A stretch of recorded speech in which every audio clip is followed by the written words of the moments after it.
Amén. Dios le bendiga una vez más. Estamos un poco más oxigenados hoy, estamos un poquito más relajados. El miércoles estábamos hablando sobre esa revelación especial que hizo Dios a Moisés. Cuando se aparece a él y le habla de, como que Dios quita una tapa, corre un velo y le muestra algo que no había mostrado a otros.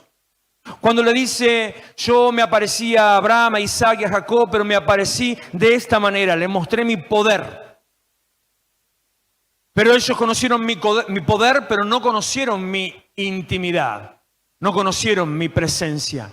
Conocieron lo que yo puedo hacer, pero no me conocieron a mí. Uno puede conocer lo que Dios puede hacer sin llegar a conocer a Dios. Uno puede saber mucho acerca de Dios. Uno puede tener mucha teología, mucho conocimiento bíblico, mucho conocimiento escritural y puede no conocer a Dios.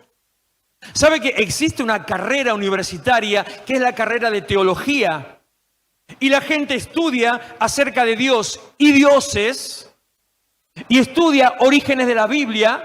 Estudia trasfondo bíblico, eventos relacionados con la Biblia, estudia arqueología bíblica, las cosas que la Biblia menciona sobre lugares, sobre tiempos, sobre situaciones y algunas cosas que se han encontrado. Entonces termina esa gente, recibe un título de teólogo.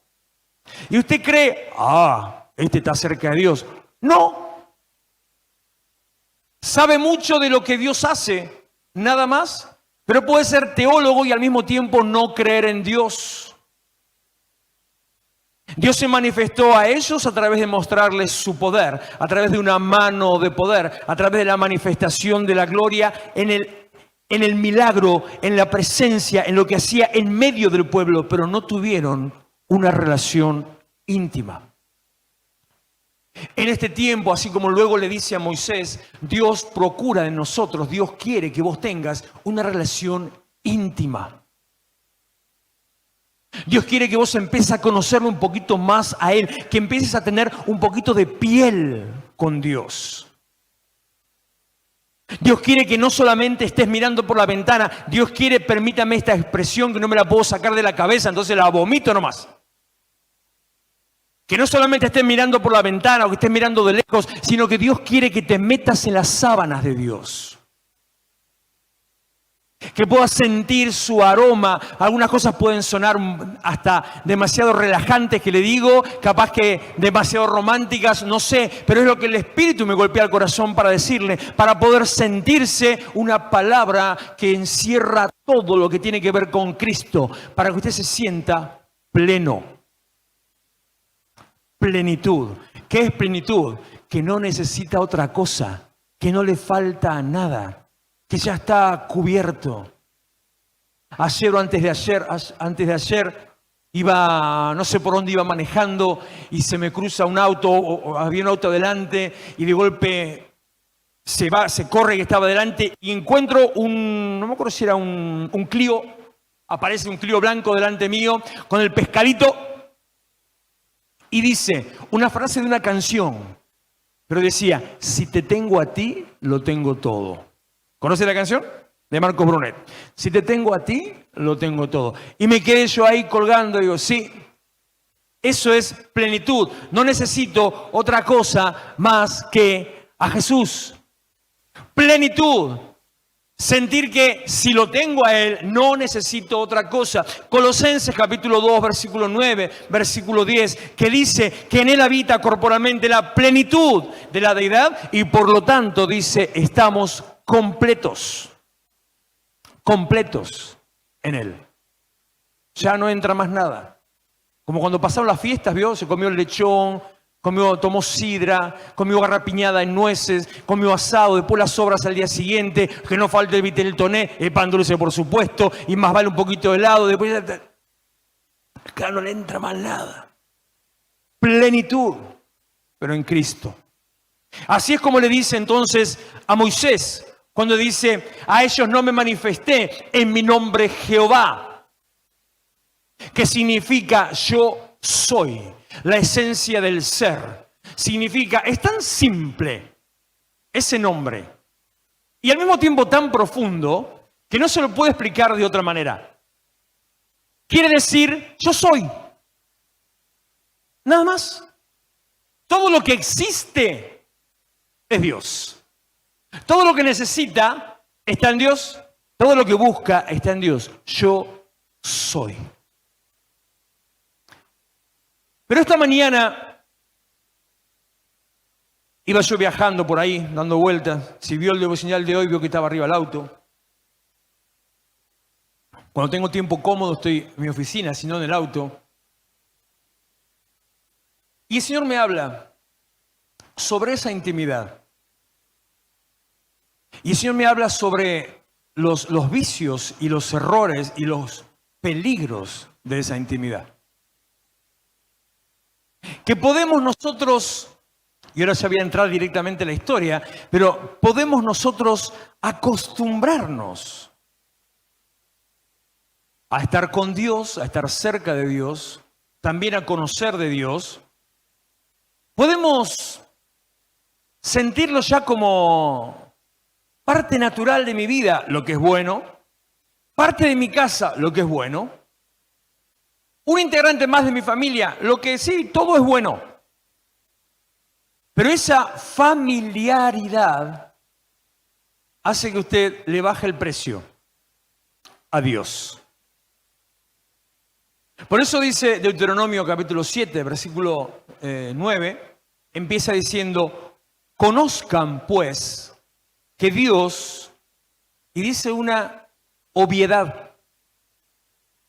No dice que Dios es omnipotente, que Dios es omnipresente, que Dios es omnisciente, que Dios es santo, que Dios es sublime, que Dios es el Dios del universo, que Dios es el Jehová de los ejércitos, que Dios es tu sanador, que Dios es tu libertador, que Dios va al frente, que Dios... No dice nada de eso. Dice, conozcan pues que Dios es Dios. Así.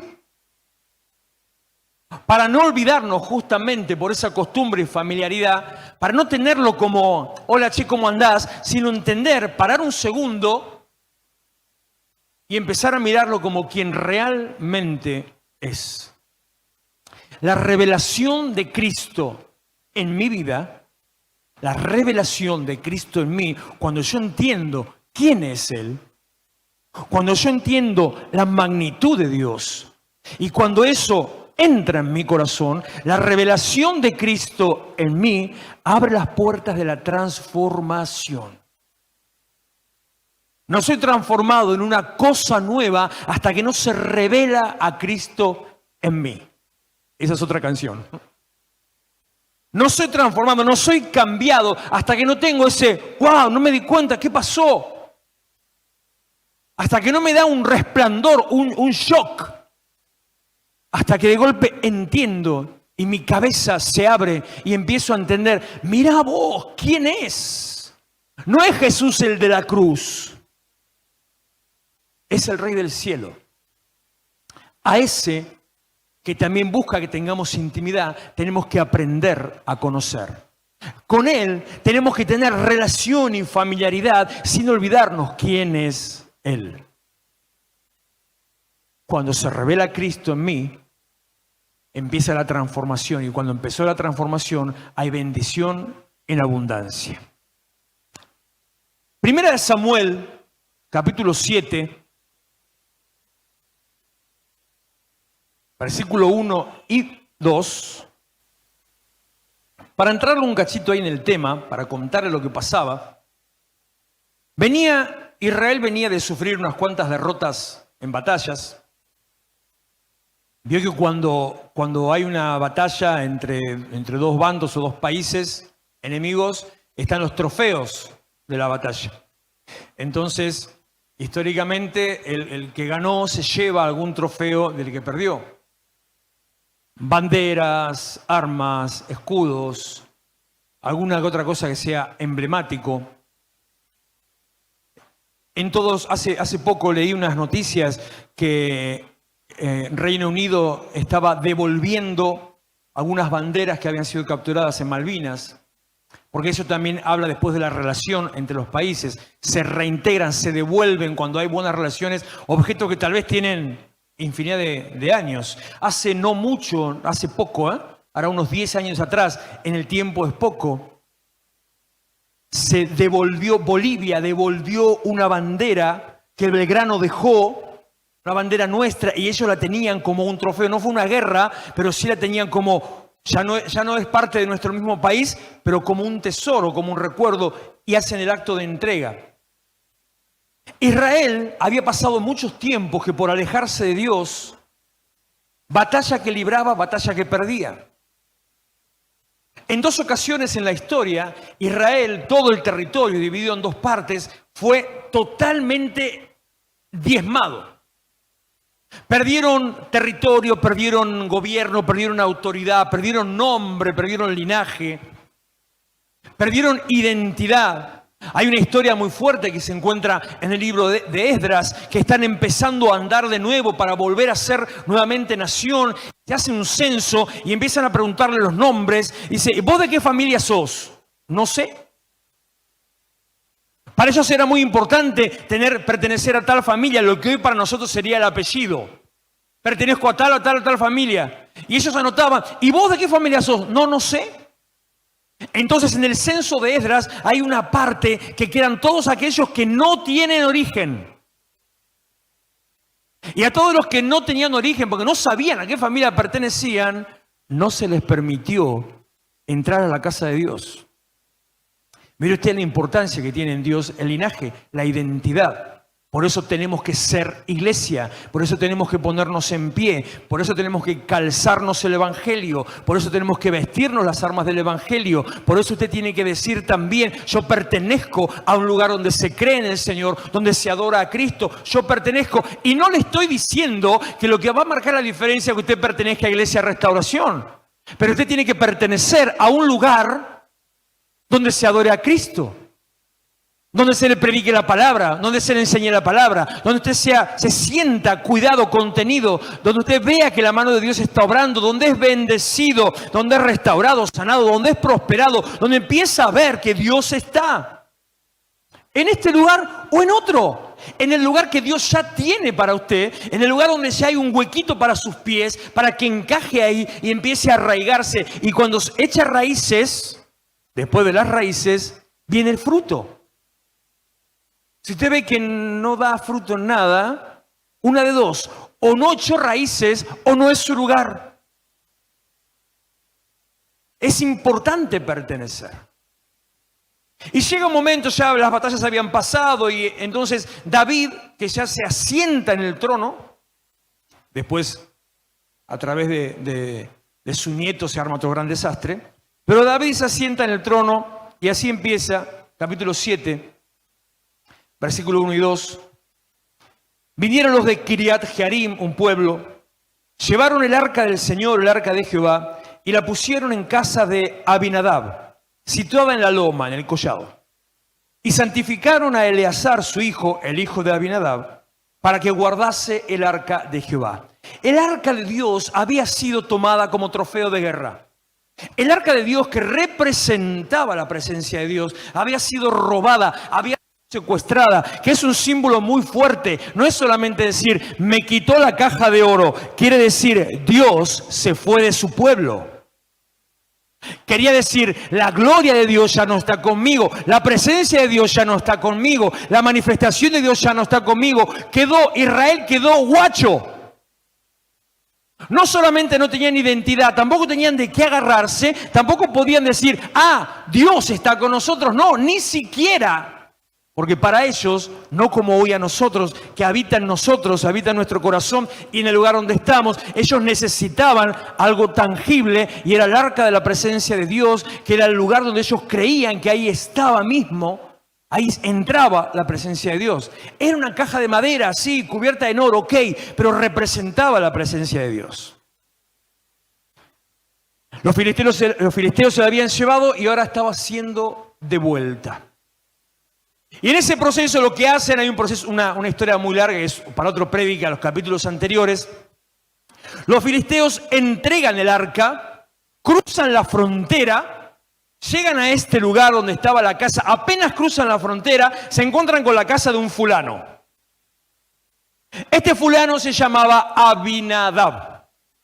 Es al primero que encontraron. Te cruzó ahí la frontera, el primero se va por acá, va por San Martín, llega a Monteverde, apenas cruza, es Quilmes. La primera casa que encuentra, ahí dejaron el arca de Dios. Los filisteos, cuando se empezaron a dar cuenta que Dios no estaba cómodo con ellos, se lo quisieron sacar de encima.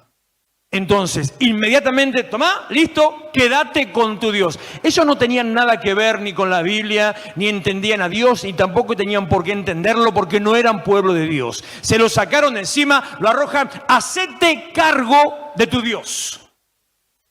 Y entra en casa de Abinadab, y estaba él y sus hijos, su familia, y dice el versículo 2, el versículo siguiente, que estuvo el arca físicamente, estuvo en la casa de Abinadab durante 20 años. 20 años. Después pasa el tiempo y vamos a ver alguna historia sobre los hijos de Abinadab y la relación que tenían los hijos con Dios, con el arca de Dios. Lo curioso, lo muy curioso, es que este hombre, Abinadab, era un levita. Alguien que pertenecía a una familia sacerdotal. Era alguien que conocía más o menos cómo se manejan las cosas. Digamos que era cristiano de cuna el tipo. Sabía cómo era la iglesia, sabía lo que se hace en la iglesia, sabía cómo es la costumbre de la iglesia, sabía cómo te tenés que comportar adentro de la iglesia, sabía que hay que cantar un corito, que hay que cantar una canción, que en un momento determinado vas a darle al Señor una ofrenda, que en un momento determinado vas a escuchar un sermón. Él conocía las cosas de Dios. Sus hijos, Eleazar, Usa y Agío, sus hijos se formaron en ese mismo contexto. Como le puede pasar a tus hijos, como le puede pasar a mis hijos. Se forman en el contexto, se forman en el entorno de una familia cristiana. Pero familia cristiana puede haber de todo tipo. Y pasan los años, pasa el tiempo, pasa el tiempo, pasa el tiempo. Y en un momento determinado, David decide, bueno, ya es tiempo de hacer que el templo funcione de la manera correcta. Ya es tiempo que la presencia de Dios repose donde tiene que estar. Hay un momento en su vida, uno de los discípulos decía ayer en un devocional, hay un momento en tu vida donde tenés que hacer lo que hay que hacer. Hay un momento en tu vida donde tenés que arremangarte y tomar decisiones que tal vez no son cómodas. Hay un momento en tu vida donde si vos querés ser bendecido, tenés que tomar una decisión. Decíamos anoche con los obreros, hay un momento en tu vida donde Dios te confronta y vos tenés que decidir. No solamente si vas a ser cristiano, sino qué tipo de relación vas a tener con Dios. Vos tenés que decidir si vas a servir a Dios o no. Vos tenés que decidir si vas a representar a Dios o no. Como les dije en el tiempo de administración, a través de su vida, otro va a llegar a Cristo. A través de su vida alguien va a ser sanado. A través de su vida alguien va a ser restaurado. A través de su vida alguien va a poder levantar la cabeza y respirar de nuevo. Entonces hay un momento que yo tengo que decidir si quiero o no quiero representar a Cristo. Cuando David decide entonces decir, bueno, vamos a hacer que la cosa funcione, vamos a hacer que empiece a funcionar como debe funcionar, reúne a su gente y manda que vayan a la casa de Abinadab y traigan el arca de Dios para llevarla al lugar donde le correspondía estar. Uno se puede acostumbrar durante el tiempo y correr de los años, uno se puede acostumbrar a que las cosas estén un poco torcidas, uno se puede acostumbrar a que las cosas no estén en el lugar que tienen que estar y se acostumbra tanto que ya le parece normal. Es como siempre, yo siempre lo cuento cuando estamos trabajando, un viejo dicho de mi suegro, que él llamaba algunas cosas, dice, esto es provisorio para siempre. Que se está cayendo, se está rompiendo, tiene que arreglarlo, tiene que colgarlo, tiene que levantarlo, hay que emparcharlo, hay que cubrirlo. Bueno, espera, le ponemos un alambrecito provisorio y mañana lo arreglo. El mañana es bíblico, ¿viste? Un día es como 1000 años. Nunca más, hasta que ese alambrecito se pudrió y se cayó, nunca más recién ahí lo vas a hacer. Así pasan a veces las cosas. Te acostumbras a que no se haga de la manera correcta, pero bueno, es así. David dijo, no, vayan a la casa de Abinadab y traigan el arca. Segunda de Samuel, ahí estamos, por favor, Sabri. Segunda de Samuel, capítulo 6, versículo 1. David volvió a reunir a todos los escogidos de Israel, 30.000. Y se levantó David y partió de Baala de Judá con todo el pueblo que tenía consigo, para hacer pasar de allí el arca de Dios, para sacarlo de ese lugar. El arca de Dios, sobre la cual era invocado el nombre de Jehová de los ejércitos, que habita entre los querubines. Por eso le digo, ellos creían que en forma física y real, ahí estaba Dios. Pusieron el arca de Dios sobre un carro nuevo y la llevaron de la casa de Abinadab, que estaba en la loma, y Usa y Ahío, hijos de Abinadab, guiaban el carro nuevo. Y cuando los llevaban de la casa de Abinadab, que estaba en la loma, con el arca de Dios, Ahío iba delante del arca. Y David y toda la casa de Israel danzaban delante de Jehová. Estaba David, porque estaban llevando de vuelta el arca. De ahí sale, no de este versículo, sino del final del pasaje, cuando ya la cosa se resuelve. Ahí escribió, remolineando. Contento porque estaban llevando el arca de Dios de nuevo a su lugar.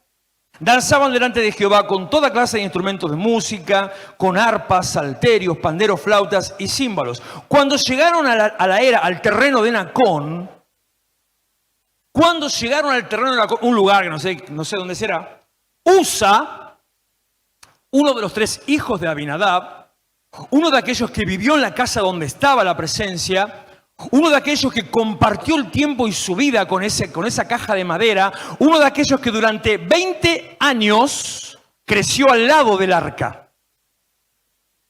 Yo me imagino, no hablo del padre, pero hablo de ellos y de él, yo me imagino, como todo pibe, como todo chico rebelde, supongo que el padre, siendo levita, teniendo conocimiento, sabría cómo eran las cosas y le habrá dicho, Usa, el arca no se toca. Supongo que le habrá dicho, Eleazar, no te acerques al arca. Ahío no es un juguete. Y seguro que los 3 dijeron, sí papá. Pero usted sabe cómo son los chicos, ¿no? Después nadie fue. Entonces yo me la juego que a pesar de que él nominalmente, de la boca para afuera, tenía temor de Dios, a pesar de que él tenía conocimiento de Dios, pero no relación, transmitió esa enseñanza. Pero lo que se transmite de la boca y de la mente solamente queda en la mente y en los oídos. Lo que llega al espíritu y transforma es lo que se transmite del corazón. Usted puede hablar mucho, pero si no siente lo que habla, no se recibe lo que hable. Usted puede tener mucha academia, mucha enseñanza, pero si no está creyendo lo que está diciendo, nadie lo va a creer. Cuando uno empieza a tener un poco de tiempo en el Evangelio, en la iglesia, cuando usted empieza a tener relación espiritual, mínima relación espiritual, y empieza a formarse dentro suyo algo que se llama discernimiento, que es un don del Espíritu Santo, y el Espíritu Santo está en usted, entonces algo empieza a pasar, aparece el apóstol Cuchuflo predicando, y está hablando, y dice, ¡guau! Y usted dice, este está volaseando. Y usted se da cuenta, más o menos, poco o mucho, capaz que apenita, capaz que dice, ay no, cosa mía, mira lo que estoy pensando por el tipo. O si está bien afilado, dice, este es un chanta. Es muy fácil hablar, e incluso hablar de lo que no se vive. Si yo hablo de lo que no siento, es como que usted quiera vender un producto que no le cree. Usted quiera vender algo que sabe que no sirve. Usted quiere vender algo en el que no cree. No se lo compra a nadie porque no lo transmite, salvo que usted sea flor de chanta. Y entonces dice, porque no sabe lo que es. Yo me imagino a Usa, a Ahío, a Eleazar, jugando a la escondida dentro del arca. Yo me lo imagino dando vueltas alrededor del arca. Yo me lo imagino espiando a ver si estaban las tablas de la ley, hasta que se dieron cuenta que ya no. Me imagino que levantaban el arca a ver si estaba todavía el maná y si se había podrido o no, y se dieron cuenta que no había nada. Me imagino que estaban diciendo, ¿y estará, che, de verdad estaba la vara de Aarón acá adentro? ¿Está la vara? Y no encontraron nada, solamente una caja vacía. Entonces, ante la falta de temor, la falta de enseñanza y la costumbre por estar viviendo con ella siempre, se convirtió para estos tres solamente en una caja. Que sí representa a Dios, bueno, es una caja. Entonces, cuando iban por el camino en una manera inapropiada, iban llevando al lomo de buey, de vaca, de burro, ¿de qué era? Bueyes. Iban llevando al lomo de bueyes en una carreta el arca. Se ve que iba por Varela o por Solano, ¿vio? Porque así le pasaba al arca donde estaban estos. Los bueyes empezaron a tropezar, la carreta se empezó a mover y el arca empezó a los tumbos, pum, pum, pum, pum. Los pibes acostumbrados, Usa que iba adelante, iba guiando, decía es por acá, porque conocía el mover de Dios, conocía las cosas de Dios, entonces decía es por acá, yo sé cómo. De golpe ve que el arca se empieza a caer, se empieza a mover, y dice no, pará, metió mano, la agarró. Y en cuanto metió la mano del arca, con buena intención, de buena onda. O sea, no tuvo una mala intención. En realidad, el tipo lo que hizo fue algo bueno. ¿Cómo va a permitir que se caiga, se rompa el arca de Dios? Él hizo algo bueno. ¿Cuántas veces nosotros actuamos con buenas intenciones en todo lo que hacemos, dentro o fuera de la iglesia, y hasta pretendemos que se nos reconozca? No, bueno, pero yo tuve la intención de hacerlo. Hoy decía que para servir a Dios, en la charla que di allá, para servir a Dios, para el ministerio, para realmente servir a Dios, para trabajar para Dios, no alcanza con buenas intenciones, no alcanza con tener conocimiento, no alcanza con la experiencia. Al contrario, la experiencia puede ser controversial, puede ser negativa, no alcanza con la capacidad. Es necesario, cuando usted quiere servir a Dios, hacer un combo con todo. Por supuesto que tenga buenas intenciones, más conocimiento, más experiencia, más capacidad, más disposición, más sujeción y obediencia. No, si servir a Dios no es simplemente, a ver dónde me anoto. No, es un poquito pesadito. Mete la mano, pásame por favor, la sostuvo porque los bueyes tropezaban y el furor de Dios se encendió contra Usa. Dios se enojó porque este pibe quiso cuidar que el arca no se caiga. Y si eso nos pasara hoy, yo sé que vos dirías, pero Dios es injusto. ¿Cómo va a ser eso? Se encendió el furor contra él y lo hirió por aquella temeridad, por esa bravuconada, por no tener temor, por esa temeridad, y cayó allí muerto. Muerto delante de Dios. Hay otra historia similar, en un momento parecido, en una situación parecida, en otro momento en la historia, en la cual también dos hijos del sacerdote, canchereando, querían ofrecer un sacrificio a Dios. Capaz que había alguna que les gustaba y querían hacerse los facheros ahí. Y aunque no les era permitido, entran, no, yo voy a presentar sacrificio a Dios, ¿qué onda? ¿Qué sabés vos? Y van delante de Dios con un incienso, fabrican un incienso para encender un fueguito y un aroma agradable a Dios. Y se presentan delante de Dios. Y van los dos canchereando ahí y llegan al lado del arca. Y cuando van a colocar la ofrenda en el arca, se formó un arco voltaico entre la estática que ellos provocaban con el lino y la seda y el oro del arca. Y salió un rayo del arca que los fulminó en el acto a los dos.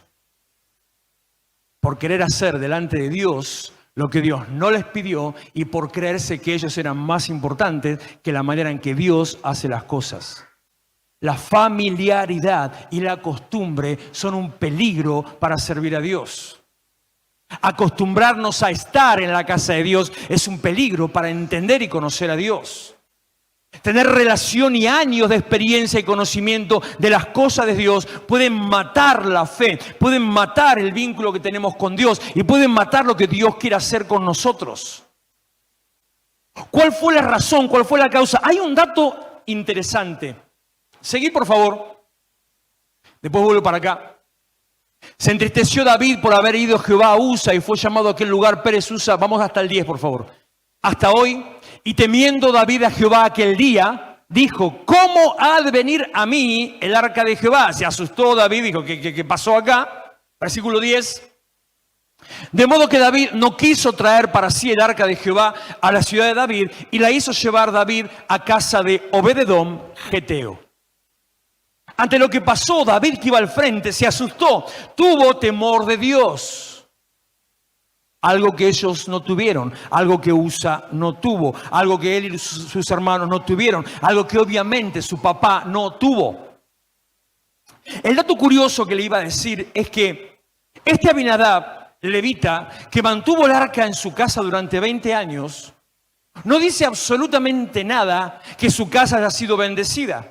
No dice nada que él haya sido prosperado. No dice que su tierra haya incrementado, se haya bendecido. No dice que su familia se haya afirmado. No dice nada. Dice que solamente el arca estuvo entre ellos 20 años.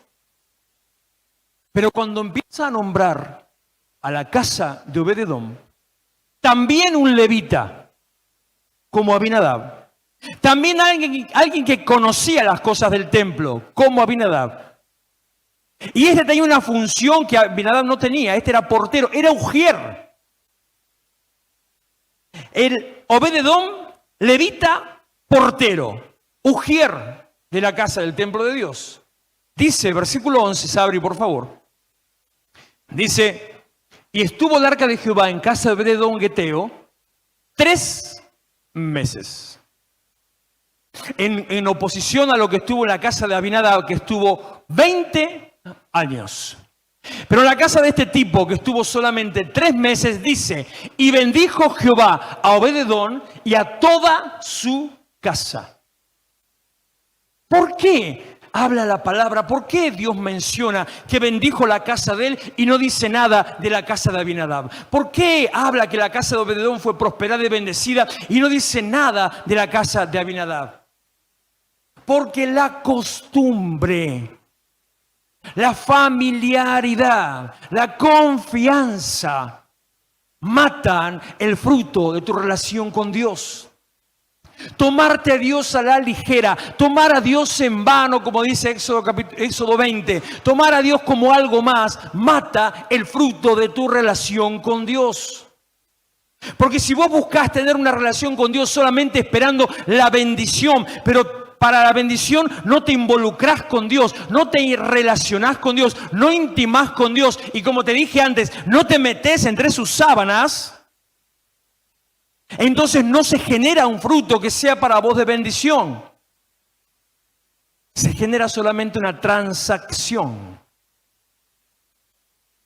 Y yo recuerdo un amigo mío decía, a veces vamos a la iglesia, nos sentamos a escuchar un poco de música, después nos levantamos para pagar la entrada de lo que hemos escuchado, después nos vamos a casa a mirar la tele. Solamente presenciamos un espectáculo. Puede pasar algo más. Puede ser que también en un momento sientas un poquito el calor de la presencia de Dios, sientas un poquito el abrazo del Señor, sientas un poquito que algo empiece a pasar en tu interior, te empieza a agarrar cosquillas y mariposas en el estómago, te sentís tocado, te sentís envuelto, empezás a sentir algo que como vos no tenés compromiso en relación con Dios, no se llama más que simplemente prostitución. Y tenés un encuentro íntimo con Dios por guita, sin compromiso. Y no querés comprometerte ni casarte con Dios, le pagás para que te dé algo. Pero la prostitución con Dios se paga con la sequía y la esterilidad. Lucas capítulo 1, no me acuerdo el versículo. Versículo 5.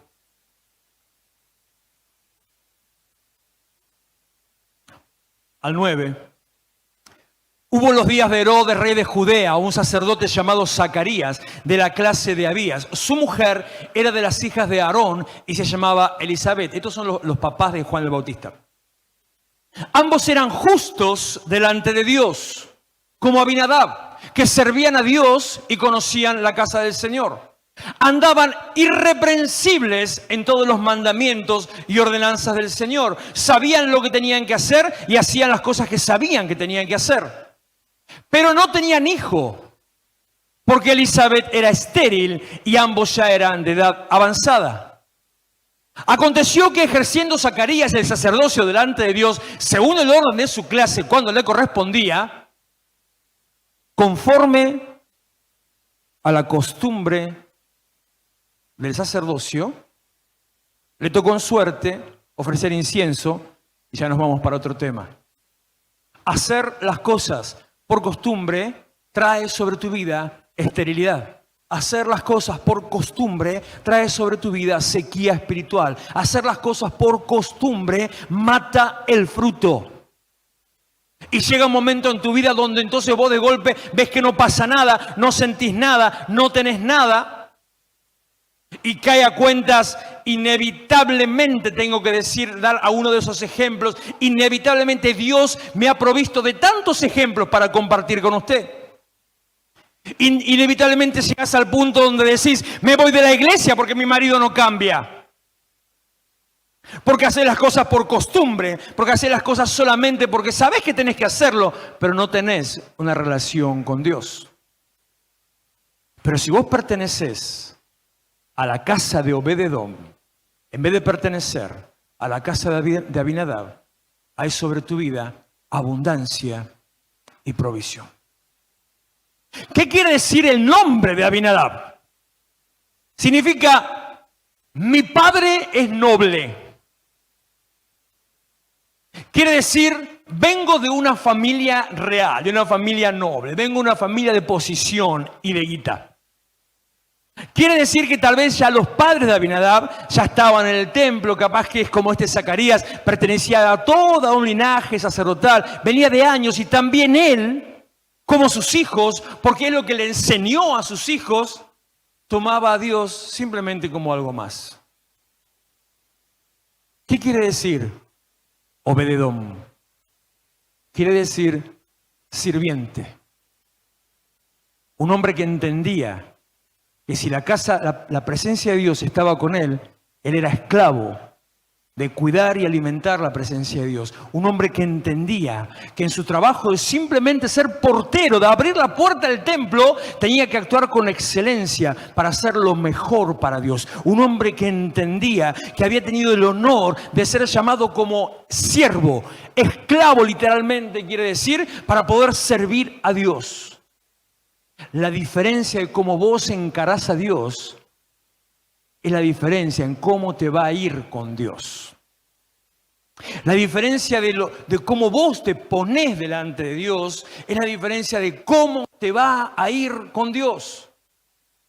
Como dije el miércoles en un momento, esto parece reunión de obreros, esta cosa tendría que decirle a los obreros, pero más que eso, más que dar una cuestión de compromiso de servicio, esto es para vos, para que tu vida sea bendecida, para que dejes de venir a la iglesia por costumbre o no venir por la misma costumbre.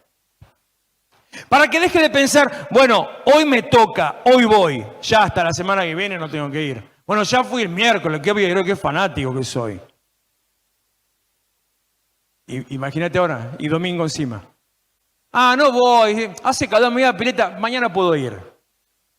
Ese pensamiento, que puede ser bueno, es un pensamiento que demuestra que tomás a Dios como costumbre. Y no te quiero decir que estés en todas las reuniones, porque al contrario, necesitamos estar más relajados, ¿vio? No te estoy diciendo, tenés que estar. No, te estoy diciendo que entiendas a quién servís, que entiendas delante de quién estás, que entiendas quién es el que te rescató, que entiendas quién es el que está por sobre tu cabeza. Y cuando entendés, cuando se revela Cristo en vos, cuando tenés ese shock que tuvo Pedro, cuando Jesús se para en medio de sus discípulos y dice, ¿qué dice la gente de mí? Y empiezan a hablar entre ellos y le dicen, bueno, unos dicen que sos Juan el Bautista que resucitó, otros dicen que sos Elías reencarnado, pero ¿y ustedes? A Jesús le importaba lo que decía la gente, pero le importaba más que decían ellos, los que él estaba formando. A uno le interesa saber qué piensa el que está formando. A veces uno espera de aquel al que está formando, a veces uno espera algunas cosas que no vienen y uno sigue esperando.